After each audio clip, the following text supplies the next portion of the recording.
Battleforces, Mark IV Space Marines, and a Hero of the Imperium in this Sunday's preview.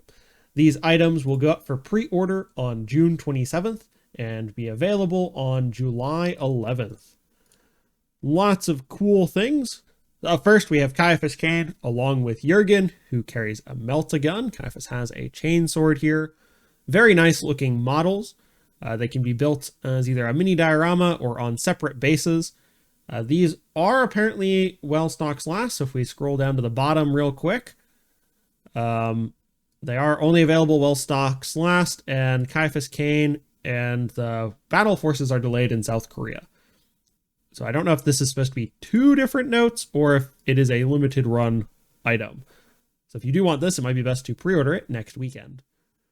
We also have some Battleforces. They did preview these earlier this week or last week. I don't remember. But we start off with the Tyranid Swarm Battle Force. A nice way to start a Tyranid army if you're interested. This comes with a Hive Tyrant, a Lictor, 3 Tyranid Warriors, 3 Von Ryan's Leapers, 10 Hormagaunts, 10 Termagants, and 2 Ripper Swarms. A nice start to any Tyranid army. We also have a Chaos Space Marines Warband, which actually looks really familiar. I could swear they've, maybe not this exact configuration, but it seems like they've done a similar type one. Maybe it was the launch for these two big centerpiece models. But it has 10 Legionnaires, 20 Chaos Cultists, a Venom Crawler, 2 Obliterators, and a Lord Discordant on Hellstalker. Little heavy on the Cultists, I think. It might have been better with something else. But a pretty solid start to any Chaos army. You get a nice hero, you get some Obliterators, and the Venom Crawler. So very nice. Then we have the Battle Force Necron Host. Comes with 20 Necron Warriors, 5 Flayed Ones, 3 Ophidian Destroyers with their Plasma Sight, a Canoptic Doomstalker, and 6 Scarab Swarms, as well as the Catacomb Command Barge. Now, the Catacomb Command Barge can also be built into the, I believe it's the Annihilation Barge. There's a gun version of this, essentially, which is a nice dual build kit. Overall, pretty solid. I think it's a little heavy on Warriors. Obviously, if you don't have any Necrons, this is a great starting point, but they do like to put Warriors in a lot of things, so if you already have Necrons, it's maybe not as good. Obviously, if you need the Canoptic Walker or the Command Barge and the Ophidians, it's probably pretty useful still. A little heavy on the troops, I think, but I also already have a bunch of Necrons, so I don't really need any more Necron Warriors. I did look at this when it came out, because I was like, ooh, a Necron Battle Force, but I was like, you know what? I own enough of this stuff. I don't actually need anything out of this box. But it is a really nice way to start a Necron army if you don't have anything. Or if you're looking to really expand a Necron army and don't have a ton of warriors, this might be a good choice as well. And then we also get a Astra Militarum platoon. So this comes with 10 Cadian shock troops, a Basilisk, Field Ordnance Battery, and Rogel Dorn tank, as well as a Commissar and Cadian command squad. So I think this is probably also a really nice way to start a guard army, particularly if you want more artillery and vehicles than just huge numbers of troops. Also coming out for 40k, we have the Centaur RSV for guard as its own box. We also have the Hippogriff AFV as its own box. So those two are coming out now. They were originally available in a limited box, but they are now available separately. You get some nice gun options for the Hippogriff. Up next, we have a box for the Horus Heresy, the Maximus Battle Group. You get 20 Tactical Marines in Mark IV Maximus Armor, 10 Mark IV Assault Marines with options for Chainswords or Power Lances, and you can see some of those here, Power Lance and some Chainswords.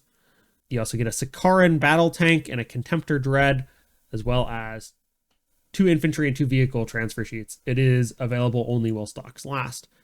The Battle Forces should only be available while stocks last. I would think Cain would be available longer, but based on the way they put the mark on there, he might not be. Also for Horus Heresy, we get the Whirlwind Missile Tank.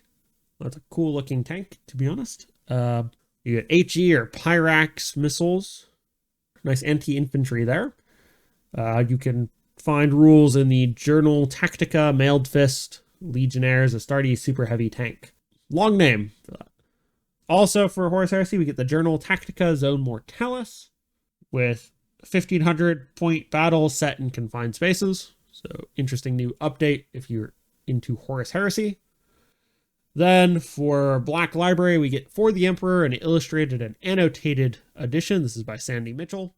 This hardback edition will be available while stocks last.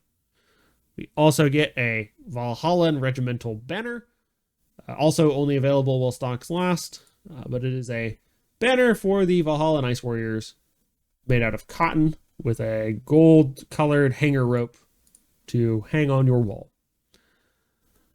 We are also getting a Black Library Sabbat Worlds Crusade book. First chance to buy this edition, although they don't say which edition it is, so that's not very helpful. But it is only available while stocks last, but they may reprint it in the future. So I think I have a copy of the Sabbat Worlds Crusades from a few editions ago, but maybe I'm mixing it up with another one. If you are interested, it is here. So also, we have Rin's World Special Edition with a blue cloth cover and only available while stocks last. Also get some paperbacks from Black Library, Kraken Blood, Vagabond Squadron, and Starseeker's Ruin.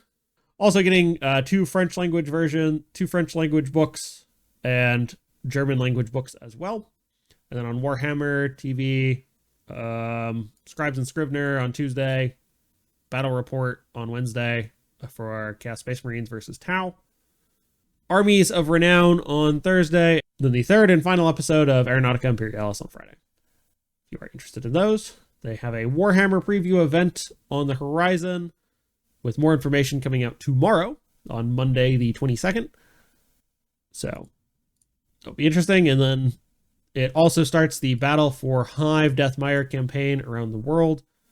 So that is tied to the Armageddon launch of 11th edition, so Space Marines or Orcs to decide who wins.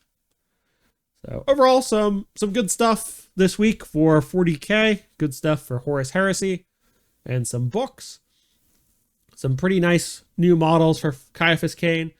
It is a little unclear to me, so they do mark it with the asterisk, and the asterisk does say available while stocks last and delayed in South Korea. I don't know if these are supposed to be 1 or 2.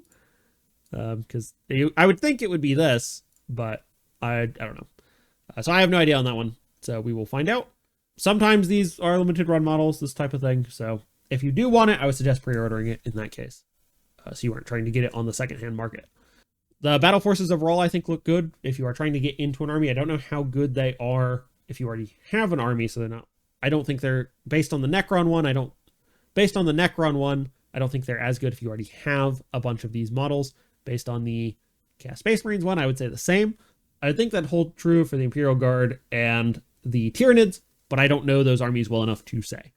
But if you are trying to get into them, both the Chaos Space Marines and Necrons look really good if you don't have anything and want to start. So there is that to keep in mind. So, overall pretty good, I think. And then 2 extra releases for the Imperial Guard.